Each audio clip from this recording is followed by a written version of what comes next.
வாங்காதீங்க. சோஷியல் மீடியால லைசன்ஸ் இல்லாம விற்கிற டூப்ளிகேட் ஹேர் ஆயில வாங்காதீங்க. கண்டதையும் அரைச்சு போட்டு அலுமினிய பாத்திரத்துல கருப்பா காய்ச்சி ஆயில்னு விக்கிறாங்க. ஹேர் ஃபால் ஒரு சீரியஸ் ப்ராப்ளம் தானே, அப்போ அதுக்கு சொல்யூஷன் ப்ராப்பரா இருக்கணும்ல.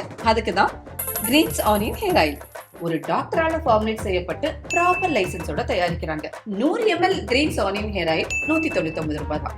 உங்க ஊர்ல இருக்கிற எல்லா சூப்பர் மார்க்கெட்லயும் கிடைக்கும். இனிமே முடி கொட்டினா greens onion hair oil use பண்ணுங்க.